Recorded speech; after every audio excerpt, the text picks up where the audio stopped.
You can't be serious, Erica. That's not your place, my dad said, his voice cutting through the conference room like a knife. I straightened in my chair, willing my hands not to shake as I looked at him across the table. With all due respect, Dad, I replied evenly. I wouldn't be making this suggestion if I didn't believe it was the best move for the company. His expression hardened, but I refused to back down. This was my moment, and I wasn't going to let it slip through my fingers. My name is Erica Landstrom, and I was 28 years old when this all happened. I worked at my dad's oil and gas company, Landstrom Energy, a giant in Houston's corporate world. Growing up, I always knew this company would define our family. It was my dad's pride and joy, the empire he'd built from the ground up. But while my older brother, Scott, was groomed to inherit it, I was always on the sidelines. It didn't matter how many degrees I earned or how hard I worked. My dad never thought I belonged here. Still, I refused to give up. If I was going to earn his respect, I'd have to fight for it. When I first joined Landstrom Energy, I didn't expect an easy ride. My dad made it clear from the start that my position was more of an indulgence than a necessity. You can join the company, he'd said, leaning back in his leather chair. But don't expect any handouts just because you're my daughter. Prove yourself. At the time, I was 22, fresh out of college with a degree in business administration and eager to learn. I didn't mind starting at the bottom. I wanted to. I believed that if I worked hard enough, I could show my dad that I wasn't just there because of my last name.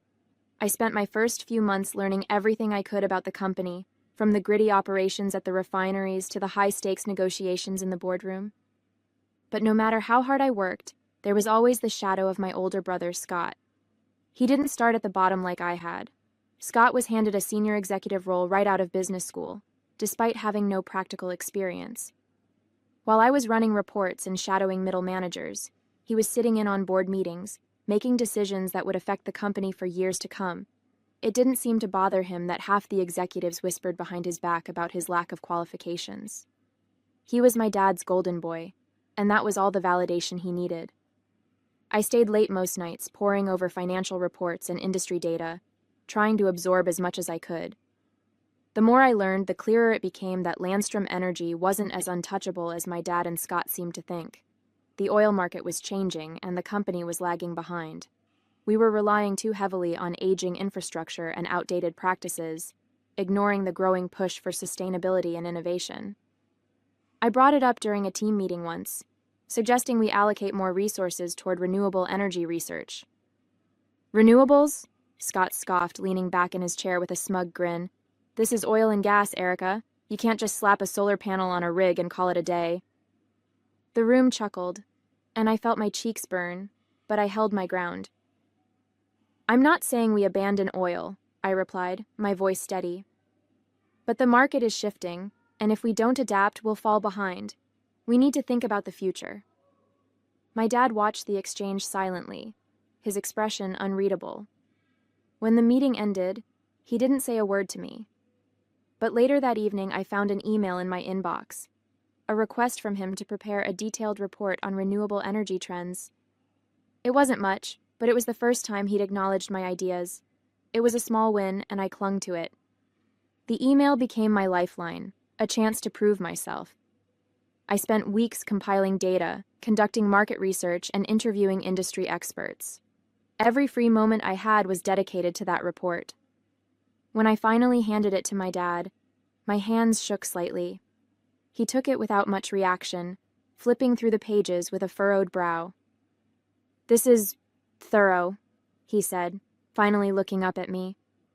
I'll take a closer look and let you know. It wasn't exactly glowing praise, but it was enough to keep me going. Weeks passed, and I heard nothing. I convinced myself he'd tossed the report into a pile of forgotten paperwork. But then I overheard him mentioning some of my recommendations during a board meeting. He didn't credit me, of course, but the fact that he used my ideas at all felt like a breakthrough. For the first time, I felt like I had a sliver of influence at Landstrom Energy. It wasn't much, but it was a start. I knew I couldn't stop there. I'd have to keep pushing, proving myself, and earning my place in a company that had never been designed for me. Over the next 6 years, I worked harder than I thought was humanly possible. Promotions didn't come easy. Every step up the ladder was a battle. While Scott breezed into new roles handed to him on a silver platter, I had to fight for every opportunity, proving myself over and over again. By the time I turned 25, I was leading small projects, managing budgets, and making a name for myself among the younger executives. It wasn't just about the work. I had to navigate the unspoken rules of a male-dominated industry. Being a woman, and my dad's daughter no less, meant every mistake I made was magnified, every success downplayed. But I learned to let my results speak for themselves. By 28, I'd earned a senior position in the operations division, overseeing some of the company's most critical projects. It wasn't the top, but it was close enough to taste it. Scott, meanwhile, had done little to justify his rapid climb. His decisions were often short-sighted, focused more on immediate gains than long-term growth. The cracks in his leadership were becoming more apparent, but my dad either didn't see them or refused to acknowledge them. And so, the balance of power remained, until the day it didn't. That's where my story begins. The moment I finally stood up in that conference room, challenging my dad for the first time and setting off a chain of events that would change everything. The tension in the conference room was palpable as I finished laying out my proposal.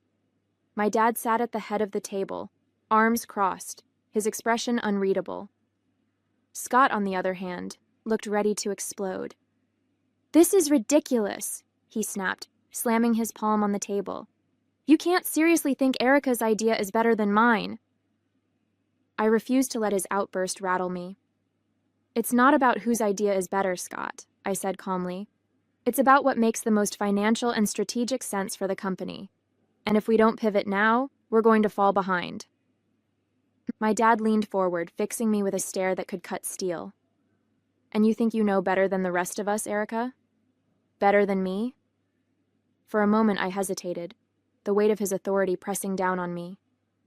But then I thought about the years I'd spent working to get here, the countless hours I'd put into understanding every facet of this company. I wasn't the same wide-eyed 22-year-old who'd just started out. I was ready for this. "Yes," I said, meeting his gaze head-on. "In this case, I do." The room went silent, the tension thick enough to cut with a knife. My dad's jaw tightened as he slowly leaned back in his chair, his steely eyes fixed on me. "We're done here," he said abruptly, his tone cold and final. "Everyone else, you're dismissed." Scott pushed back his chair, a smirk curling at the corner of his mouth. "Good luck, little sister," he muttered as he walked past me, his tone dripping with condescension. I clenched my fists under the table, but kept my expression neutral, refusing to give him the satisfaction of a reaction. As the other executives filed out, I stayed rooted in my seat, my heart pounding in my chest. When the door clicked shut, my dad leaned forward, resting his elbows on the table. For a long moment, he just stared at me, the silence stretching uncomfortably. "Do you have any idea what you're asking for, Erica?" my dad said, his voice sharper now, almost a growl. "Do you realize how it looks when you challenge me in front of the entire team?" I held my ground, even though his tone sent a chill down my spine. "Dad, with all due respect inside this building, I'm not your daughter. I'm an executive at Landstrom Energy. And in this room, I care about the company, not vanities or egos." His eyes narrowed, and for a moment I thought he might explode. Instead, he leaned back in his chair, shaking his head. "You think this is about ego?" he said, his voice quieter but still laced with steel. "It's about knowing your place. I've built this company from nothing, and I won't let you undermine that with your need to prove something." I took a deep breath, forcing myself to stay composed. "I'm not trying to undermine you," I said, keeping my voice steady. "I know how much this company means to you. It means just as much to me. That's why I spoke up, because if we don't adapt, if we don't think ahead, everything you've built could be at risk." He looked at me for a long moment, his expression unreadable. Then he let out a slow, measured sigh.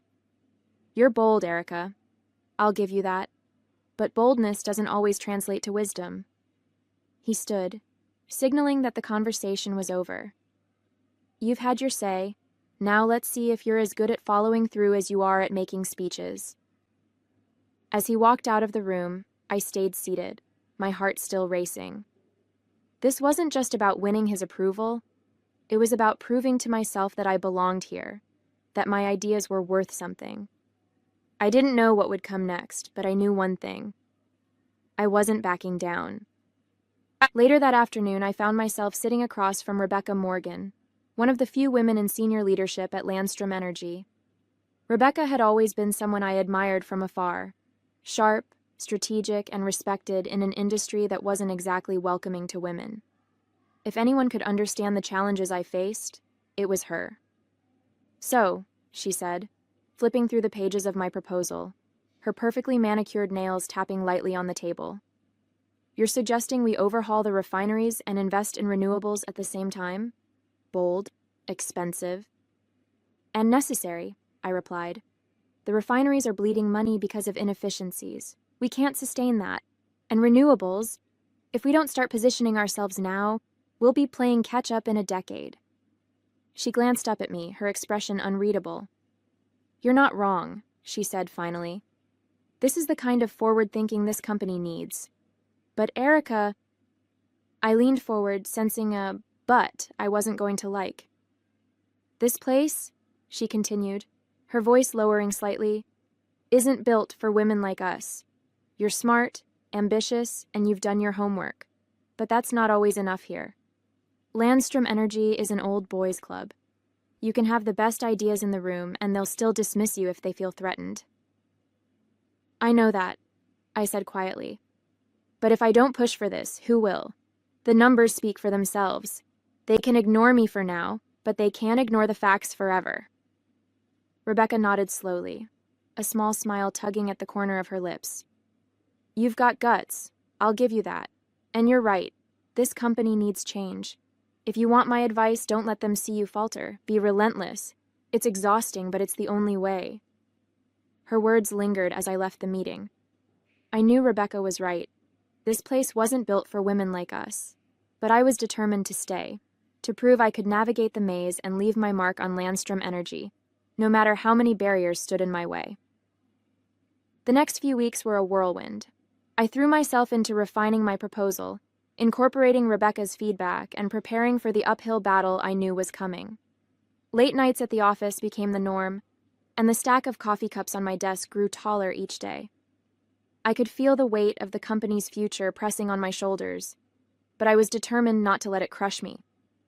One evening, as I was poring over market projections, there was a knock on my office door. I looked up to see Marcus Langston, one of our lead engineers, standing in the doorway with a tentative smile. "Mind if I come in?" he asked. "Sure, Marcus," I said, gesturing to the chair across from me. "What brings you here so late?"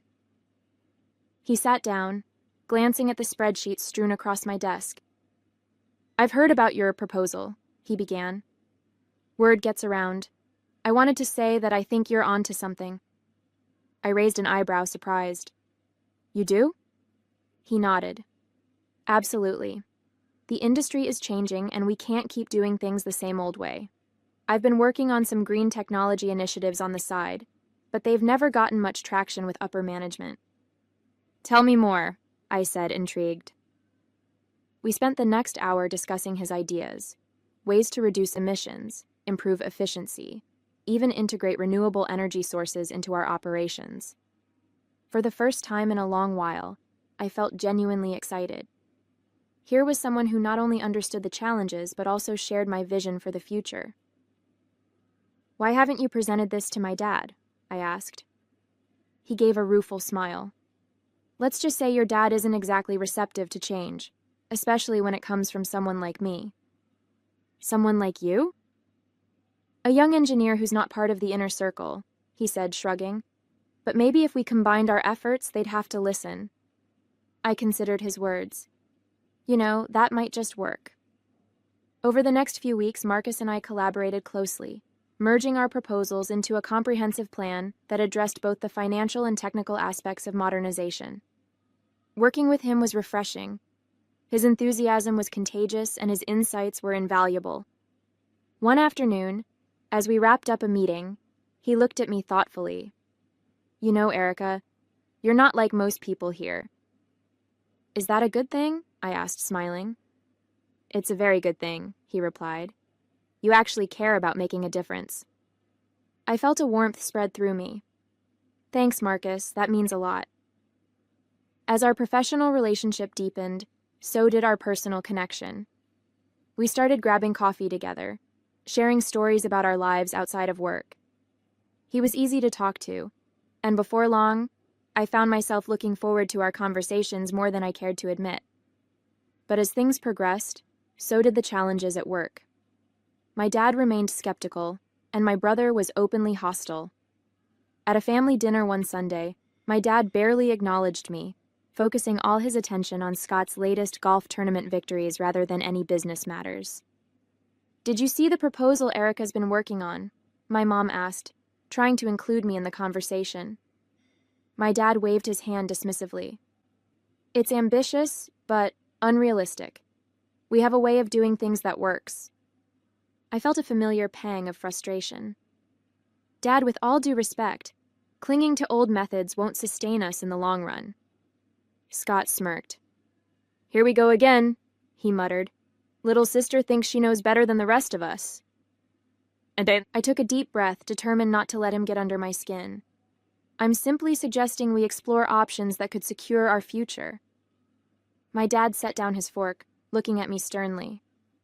Enough, Erica. This isn't the time or place. I looked around the table, seeing the tension etched on everyone's faces. It was clear that no matter how hard I tried, I was still the outsider in my own family. Later that night, I called Rebecca. I don't know how much more of this I can take, I confessed. It's like talking to a brick wall. Change is never easy, she replied gently, especially in a place like this. But remember why you're doing this. It's not just for them. It's for everyone who depends on this company, including all the employees whose livelihoods are at stake. Her words resonated with me. She was right. This was bigger than my family's approval or my own ambitions. It was about making a real difference. The next morning, I scheduled a meeting with the board of directors. If I couldn't get through to my dad directly, maybe I could appeal to those who had a vested interest in the company's success. With Marcus and Rebecca's support, I presented our comprehensive plan, laying out the data, the projections, and the tangible benefits.